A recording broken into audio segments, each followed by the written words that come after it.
Iran समस्या के लिए दुनिया एक घटना को जिम्मेदार मानती है। साल 1979 में हुई इस्लामिक क्रांति।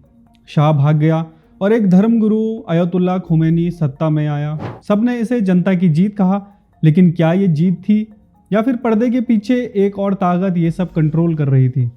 क्या ये वाकई में क्रांति थी या ये अमेरिका का एक ऑपरेशन था? ऑपरेशन ईरान के तेल के लिए या ऑपरेशन मिडिल ईस्ट में अपने वर्चस्व के लिए? साल 1979 में शाह ऑफ ईरान की सत्ता का तख्ता पलट हुआ, जिसके बाद ईरान एक सेकुलर देश से इस्लामिक रिपब्लिक में तब्दील हो गया। लेकिन ये क्रांति सिर्फ एक तख्ता पलट से कई बढ़कर थी। इस क्रांति के पीछे बिछी थी शतरंज की वो बिसात जिसका असर हम आज मिडिल ईस्ट में पिछले कुछ सालों से देख रहे हैं। हिजबुल्लाह, हमास, हाउतीज, आइसिस, ये सब इसी के मोहरे हैं और इन्हीं मोहरों का इस्तेमाल करके अमेरिका ने इस खित्ते पर अपनी पकड़ मजबूत की, तख्ता पलट करवाए, कई देशों को बर्बाद कर दिया, सिर्फ एक चीज के लिए, मिडिल ईस्ट का ब्लैक गोल्ड यानी कि तेल। हाल में चल रहे ईरान इजराइल संघर्ष से पूरा मिडिल ईस्ट अस्थिर हो चुका है और इस अस्थिरता के पीछे सिर्फ एक शख्स को दोषी ठहराया जा रहा है, अयतुल्ला अली खमेनी, ईरान के सुप्रीम लीडर, शिया वर्ल्ड के सबसे बड़े नेता, ईरान की ताकत का केंद्र, उसका सेंटर ऑफ ग्रेविटी। अगर वो खत्म तो ईरान का युद्ध खत्म। शायद इसीलिए इजराइल और डोनाल्ड ट्रंप उन्हें निशाना बनाने की बात कर रहे हैं। अयतुल्लाहों को ही साल 1979 की क्रांति का कर्ता धर्ता माना जाता है। अयतुल्ला एक उपाधि है जिसका इस्तेमाल ईरान में शिया मुसलमानों के एक धार्मिक नेता के लिए किया जाता है। स्क्रीन पर आप जिस शख्स को देख रहे हैं, इसका नाम है अयतुल्ला अल उजमा सैयद रूहुल्लाह मौसावी खुमैनी। वो शख्स जिसने शाह मोहम्मद रिजा पहलवी की सत्ता को ख़त्म कर इस्लामिक रिपब्लिक की नींव रखी।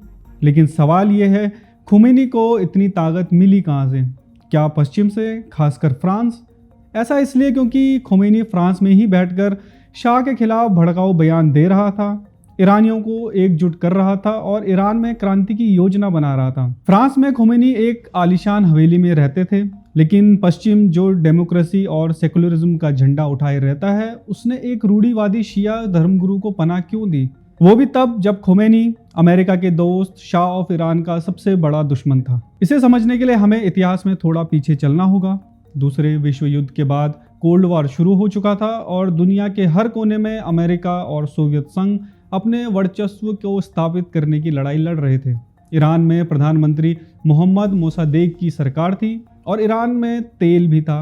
ये वो दौर था जब दुनिया में बड़े पैमाने पर इंडस्ट्रियलाइजेशन हो रहा था और इसके लिए तेल सबसे बड़ी पूंजी थी। तो ऐसे में ईरान अमेरिका और सोवियत संघ की प्रॉक्सी वॉर से अछूता कैसे रह सकता था? सभी ईरान को अपने ऑर्बिट में लाने या दूसरे के ऑर्बिट में जाने से रोकने की जद्दोजहद में लगे हुए थे। रिपोर्ट्स तो यहाँ तक कहती है कि ब्रिटेन ईरान के तेल पर सोवियत संघ के कब्जे को रोकने के लिए ईरान के ऑयल फील्ड्स को बम से उड़ाने तक की योजना बना रहा था। हालांकि उस दौरान ईरान वेस्टर्न ब्लॉक में ही था और सोवियत कम्युनिज्म को मिडिल ईस्ट में फैलने से रोकने के लिए एक मजबूत दीवार बनकर खड़ा था। अमेरिकी और ब्रिटिश कंपनीज ईरान का तेल का फायदा भी उठा रही थी, तो तब तक सब ठीक था। लेकिन ऐसे में ईरानी प्रधानमंत्री मोसादेक ईरान के तेल का राष्ट्रीयकरण करने का फैसला करते हैं। ये अमेरिका और ब्रिटेन की तेल कंपनियों के लिए घाटे का सौदा था। ऐसे में अमेरिका और ब्रिटेन में तेल की कीमतों में उछाल आता, जिससे महंगाई बढ़ती। नतीजा, साल 1953 में CIA और ब्रिटेन की मदद से मोसादेक का तख्ता पलट, मोहम्मद रिजा पहलवी को शाह बनाया गया। शाह ने ईरान को अमेरिका का सबसे भरोसेमंद साथी बनाया।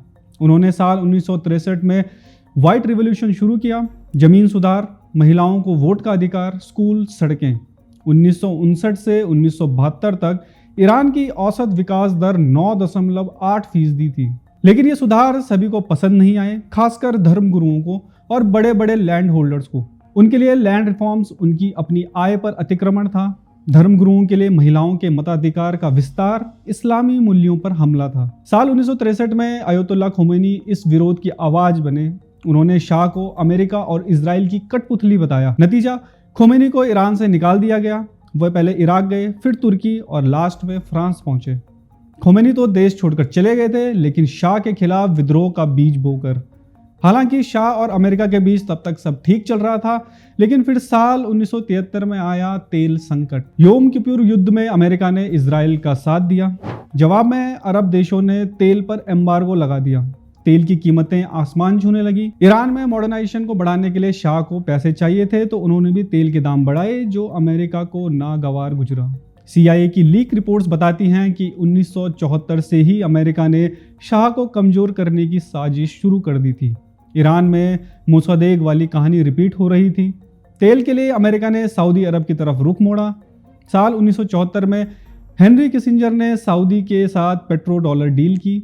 सऊदी को सुरक्षा गारंटी दी, बदले में तेल का व्यापार सिर्फ अमेरिकी डॉलर में। और यहीं से सऊदी अरब मिडिल ईस्ट में अमेरिका का सबसे भरोसेमंद पार्टनर बनने लगा, जो पहले ईरान हुआ करता था। सऊदी से डील करके अमेरिका का मानना था कि यदि सऊदी पेट्रो डॉलर प्रणाली के लिए सहमत हो जाता है तो अन्य ओपेक देश भी ऐसा ही करेंगे। इसके अलावा ईरान की तरह सऊदी ने तेल की कीमतों को नहीं बढ़ाया, जिससे पूरा ऑयल मार्केट सऊदी तेल से भर गया। इससे ईरान की अर्थव्यवस्था लड़खड़ाने लगी। शाह कमजोर हुए और खोमेनी को फ्रांस से क्रांति की आग भड़काने का मौका मिला। फ्रांस में अभिव्यक्ति की स्वतंत्रता के विरुद्ध कम प्रतिबंध थे, जहां से वे शाह के खिलाफ भड़काऊ बयान देकर ईरान में क्रांति शुरू कर सकते थे। BBC की रिपोर्ट्स के मुताबिक खोमेनी ने अमेरिका के साथ गुप्त संदेशों में कहा, हमें अमेरिका को तेल बेचने से कोई गुरेज नहीं। खोमेनी ने यह सुनिश्चित करने के लिए हर संभव प्रयास किया कि अमेरिकी उनकी ईरान लौटने की योजना को खतरे में ना डाले। इसके बाद अमेरिका ने ईरानी सेना को शाह का तख्ता पलट रोकने से मना कर दिया। नतीजा, शाह को भागना पड़ा और खोमेनी सुप्रीम लीडर बने। खोमेनी दुनिया के सामने अमेरिका को ग्रेट सैटन कहा करते थे, लेकिन पर्दे के पीछे अमेरिका के साथ गुप्त डील्स किया करते थे। ईरान की क्रांति इस्लामिस्ट आतंकवाद में एक महत्वपूर्ण मोड़ भी था। ईरान में शिया शासन आने से अरब जगत, खासकर सऊदी अरब को यह डर लगने लगा कि कहीं पूरा मिडिल ईस्ट शिया इस्लाम की पकड़ में ना आ जाए। इसके बाद सऊदी अरब भी एक कट्टर सुन्नी वाली राह पर आगे बढ़ता गया। मुस्लिम वर्ल्ड भी दो पावर सेंटर्स के बीच में बंट गया, सुन्नी सऊदी और शिया ईरान। दोनों देशों ने अपने वर्चस्व को स्थापित करने के लिए कट्टर विचारधाराओं को प्रमोट करना शुरू किया। सऊदी और ईरान ने प्रॉक्सी फोर्सेस के जरिए सुन्नी और शिया इस्लाम के कट्टर वर्जन को प्रमोट किया। मिडिल ईस्ट में आज जितने भी एक्टिव मिलिटेंट्स ग्रुप हैं, ये सब इसी का नतीजा है। कोई ग्रुप शिया तो कोई सुन्नी, जिनकी बागडोर सऊदी और ईरान के हाथों में ही रहती है। इसके अलावा साल 1979 मुस्लिम उम्मा के लिए कई चौंकाने वाले परिवर्तन लाया था। ये संयोग था या कुछ और कि साल 1979 में ही मक्का में ग्रैंड मॉस्क सीजर हुआ, अफगानिस्तान में जिहाद की शुरुआत हुई और पाकिस्तान में जियाउल हक के शासन में पाकिस्तान का इस्लामीकरण भी शुरू हुआ, जिसके बाद पाकिस्तान एक कट्टर इस्लामी देश की राह पर आगे बढ़ता चला गया। ग्रैंड मॉस्क सीजर ने तो पूरे इस्लामी जगत को कट्टर इस्लाम की ओर तेजी से धकेलना शुरू कर दिया था। सऊदी अरब खुद को मॉडर्नाइज कर रहा था, लेकिन कई कट्टर इस्लामी ताकत इसे इस्लाम पर खतरे के रूप में देख रहे थे। इसी के विरोध में 20 नवंबर 1979 को जुहायामान अल उत्बायबी के नेतृत्व में तकरीबन 200 हथियारबंद लोग इस्लाम की सबसे पवित्र जगह माने जाने वाली मक्का में घुस आए थे। उन्होंने कई हफ्तों तक काबा को कब्जे में लेकर रखा था। यह घटना सऊदी अरब और खुद को मक्का का कस्टोडियन कहने वाले हाउस ऑफ साउद के लिए सबसे शर्मनाक पल था। ईरान में क्रांति और फिर मक्का पर हमला, इन दोनों घटनाओं के बाद सऊदी ने कट्टर सुन्नी इस्लाम को बढ़ाना शुरू कर दिया। अखबारों में महिलाओं की तस्वीरों पर प्रतिबंध लगाया गया। महिलाएं टेलीविजन स्क्रीन से गायब हो गई। सिनेमा और संगीत की दुकानें बंद कर दी गई। स्कूली पाठ्यक्रम में बदलाव किया गया, जिसमें इस्लामी अध्ययन के लिए ज़्यादा समय दिया गया। अपने आप को कट्टरपंथ से सेफ रखने के लिए सऊदी ने कट्टरपंथियों को अफगान पाकिस्तान क्षेत्र में सुरक्षित ठिकानों पर भेज दिया, क्योंकि इस दौरान दुनिया भर के जिहादी सोवियत जिहाद में भाग लेने के लिए अफगानिस्तान जा रहे थे। पाकिस्तान का पेशावर सऊदी सुन्नी मदरसों, मस्जिदों और अकेडमीज का केंद्र बन गया था। अफगानिस्तान में जिहाद खत्म होने के बाद यही कट्टरपंथी इसके बाद पूरी दुनिया में गए, अपने अपने आतंकी संगठन बनाए, जिसका परिणाम आज हम मिडिल ईस्ट, अफ्रीका और अफगानिस्तान में देख रहे हैं। ईरान की क्रांति सिर्फ एक क्रांति नहीं थी, बल्कि ये ग्लोबल इस्लामिस्ट टेररिज्म की शुरुआत थी। आज मिडिल ईस्ट युद्ध की आग में दोबारा जल रहा है। इससे पहले जब इराक को अमेरिका ने तबाह किया था तो आईसिस जैसे संगठनों का जन्म हुआ था, और आज ईरान उसी कगार पर खड़ा है। तो सवाल उठता है कि क्या इतिहास खुद को एक बार फिर दोहरा रहा है? आपका इस बारे में क्या ख्याल है? हमें जरूर बताइए। तब तक के लिए देखते रहिए द पैम्फलेट।